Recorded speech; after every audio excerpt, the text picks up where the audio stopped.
Je m'appelle Laurent Botti, je suis maître de conférences habilité à diriger des recherches en sciences de gestion.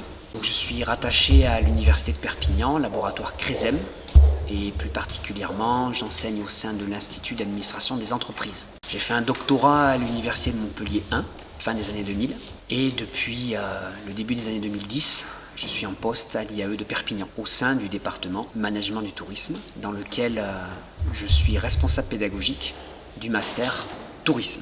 Alors j'ai fait mes recherches sur la performance touristique et je continue ces recherches depuis maintenant une quinzaine d'années afin de proposer aux organismes de gestion de destination des outils qui soient à la fois rigoureux au sens des techniques, notamment multicritères d'aide à la décision, et pertinents, c'est-à-dire des outils qui puissent accompagner les OGD dans leur action au quotidien en faveur de leur territoire.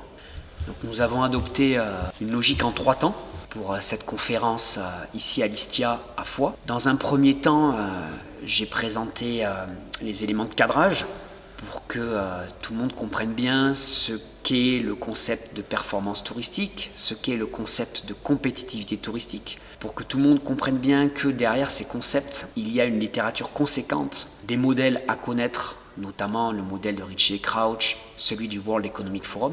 Et j'ai aussi mis l'accent dans cette partie introductive sur les difficultés de mettre en place une mesure de la performance touristique, puisque, comme on l'a vu, le tourisme est un phénomène complexe et il y a des difficultés opératoires à mesurer ce phénomène, notamment quand on intervient à l'échelle locale. Dans un second temps, mon collègue a pris la parole pour exposer toute la technicité de certains outils, notamment la méthode DEA, et il a montré aux participants à la conférence les dernières avancées de la recherche internationale sur le sujet, notamment ses travaux dans la revue Tourism Economics. Puis, de mon côté, je vous ai présenté, à tous les membres de la conférence, un dispositif qui est le dispositif pilote proposé par la Fédération nationale ADN Tourisme, dans lequel j'interviens sur la dimension de la touristicité des territoires.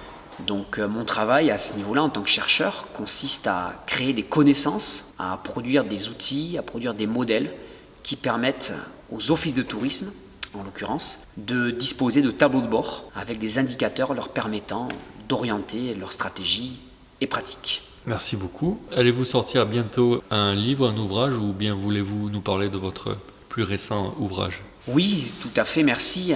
Alors, en 2020, en plein premier confinement, avec mon collègue de Nice, Jacques Spindler, on s'est attelé à lancer un projet d'ouvrage sur les organismes de gestion de destination. Alors, il existe une littérature à l'international, mais les DMO, comme on les appelle en anglais, se distinguent des OGD en France.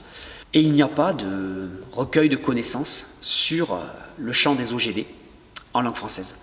Donc on a lancé un projet d'ouvrage et cet ouvrage vient de sortir en novembre 2021. Il est constitué de 15 chapitres répartis en 2 parties et ces 15 chapitres proposent un panorama complet des stratégies et pratiques des OGD et de l'analyse que l'on peut en faire. Alors cette analyse, elle est essentiellement orientée en sciences de gestion, c'est-à-dire qu'on étudie les jeux d'acteurs, les pratiques, les démarches, les processus, les stratégies des OGD sur des champs qui peuvent correspondre à la France, mais aussi d'autres destinations comme par exemple le Maroc ou l'Espagne. Merci beaucoup. À la prochaine pour d'autres ouvrages ou d'autres résultats. Merci à vous.